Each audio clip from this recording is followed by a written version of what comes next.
Welcome back student to our channel. Today we are going to learn R.S. Agarwal of 8th class. Exercise 1D question number 4 fill in the blanks.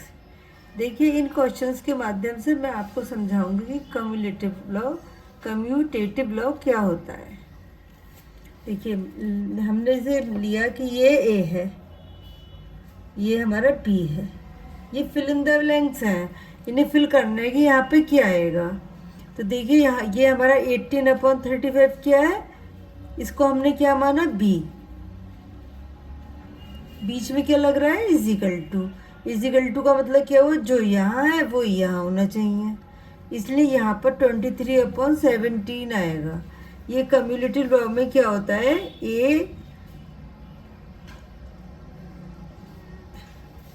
A/ABC,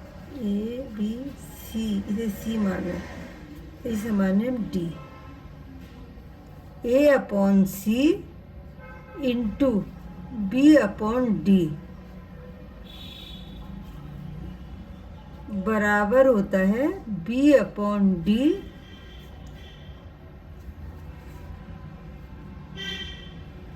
into A/C के। मतलब अगर हमारा arrangement मान लीजिएगा ये हमारा है 2 के बराबर, ये हमारा है 3 के बराबर, तो यहाँ पर ये क्या आया 3/2। मतलब अगर अरेंजमेंट हमने डिजिट्स का अलग कर दिया लेकिन डिजिट सेम है तो हमारा आंसर भी सेम ही आएगा। ये कहलाता है कम्यूटेटिव लॉ।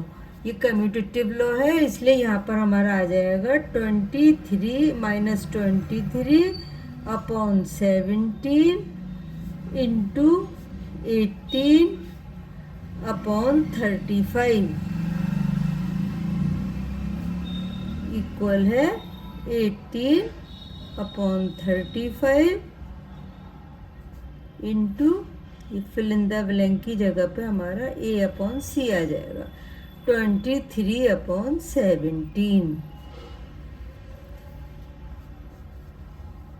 ऐसी नेक्स्ट ये भी हमारा सेम कम्यूटेटिव लॉ ही यूज होगा, -38 इंटू -7/19। देखिए यहाँ पे भी रीअरेंजमेंट मतलब अलग आगे पीछे कर रखा है, यहाँ -7/19 आ गया सेम, बीच में इजिकल टू का साइन है, इसका मतलब क्या हुआ, जो यहाँ है मल्टीप्लाई में वही दूसरी डिजिट यहाँ होगी, मतलब A इंटू बी बराबर होगा B इंटू ए के।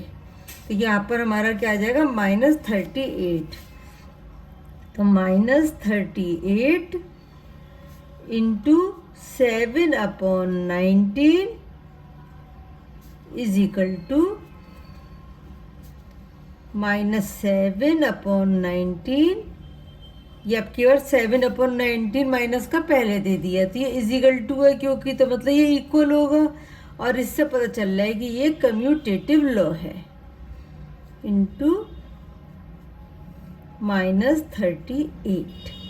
फिल इन द ब्लैंक की जगह पे ये -38 आ गया।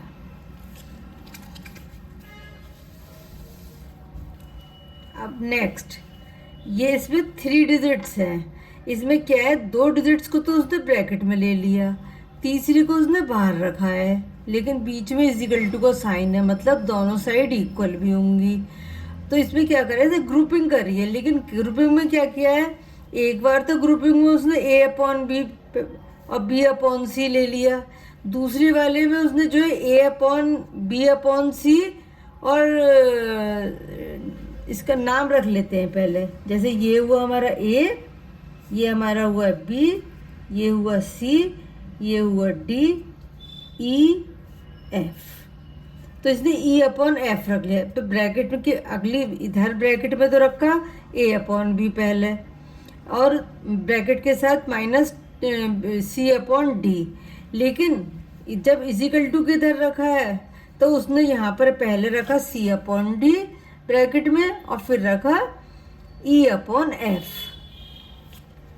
ये है हमारा C/D, ये हो गया E/F।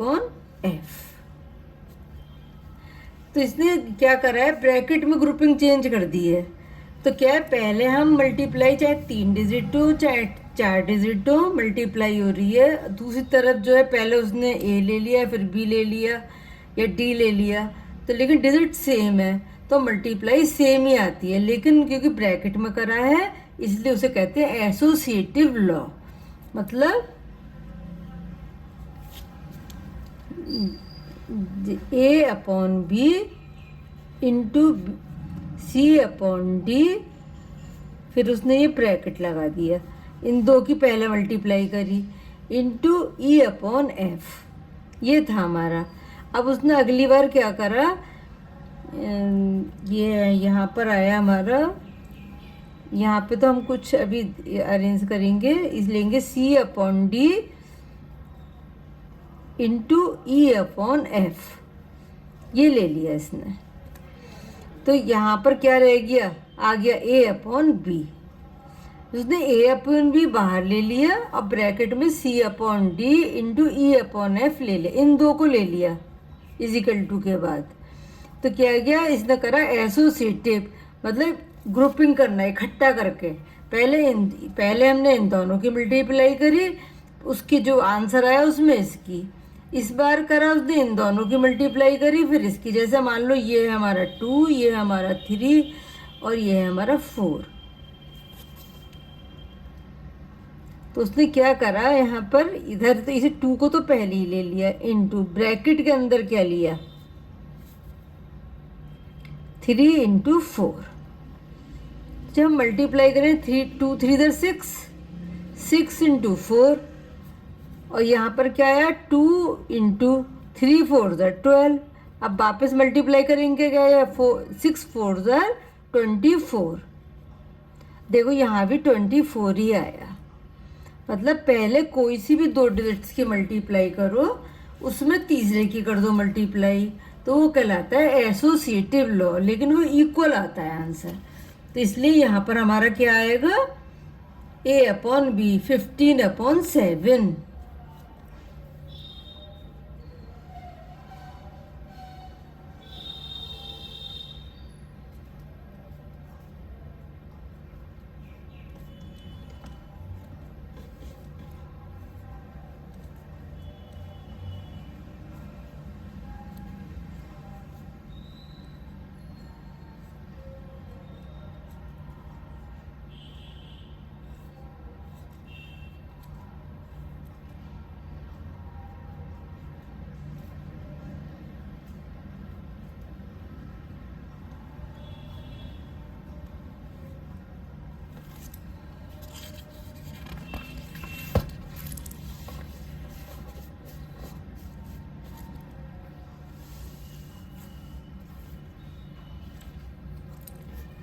नेक्स्ट, ये भी हमारा एसोसिएटिव लॉ है। 3 वो दे रखी हैं, पहले 2 की ग्रुपिंग कर ली है, यहाँ कोई से अलग 2 की ग्रुपिंग कर ली है, लेकिन बीच में इजिकल टू है। इसका मतलब क्या हुआ, दोनों तरफ सब कुछ सेम ही होगा, मल्टीप्लाई है। तो जब इजिकल टू का मतलब जो डिजिट यहाँ है वो यहाँ होगी, तो जो यहाँ नहीं दे रखी वो यहाँ पुट कर देंगे।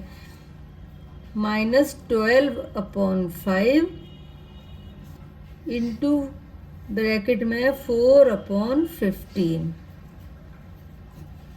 Into 25 upon -16 is equal to. देखो अभी 12 अपॉन ये -12 अपॉन 5 भी दे रखा है, 4 अपॉन 15 भी दे रखा है, तो बचा क्या 25 अपॉन -16, यहाँ पर आ जाएगा माइनस का 12 upon 5 into 4 upon 15 into 25 upon -16। जब ग्रुपिंग करके करते हैं मल्टीप्लाई में तो वो एसोसिएटिव लॉ हो जाता, कहलाता है।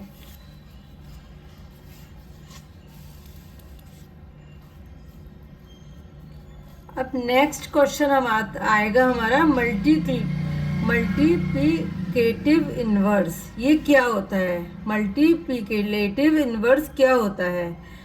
Every non zero rational number A upon V, जो non zero number rational number होता है A upon B has its multiplicative inverse is, उसका मल्टीप्लिकेटिव इनवर्स हो जाता है बी अपॉन ए, मतलब उल्टा हो जाता है। मल्टीप्लिकेटिव इनवर्स को हम रेसिप्रोकल भी कहते हैं।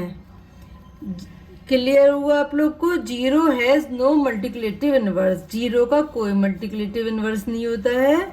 और मल्टीप्लिकेटिव इनवर्स और रेसिप्रोकल इज सेम मीन्स, मतलब दोनों का मतलब सेम ही होता है। Reciprocal of one is one, one का रेसिप्रोकल वन ही होगा। क्यों होगा वन का रेसिप्रोकल वन? क्योंकि हमने ऐसे लिखा वन अपॉन वन, और हम इसके नीचे लेट कर सकते हैं वन, और क्योंकि कभी भी डिनोमिनेटर जीरो नहीं होता, वन तो हम अपने आप ले सकते हैं, और जब इसका उल्टा करेंगे तो क्या आंसर आएगा हमारा? वन ही। इसलिए ये जो है वन का रेसिप्रोकल वन ही होता है। Reciprocal of minus one is minus one.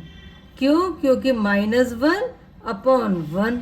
अब इसका आप रेसिप्रोकल कीजिए तो ये माइनस तो रहेगा ही हमारा, और ये वन ही आ जाएगा, क्योंकि डिनोमिनेटर में वन लिखने की जरूरत नहीं होती, ये अंडरस्टूड होता है।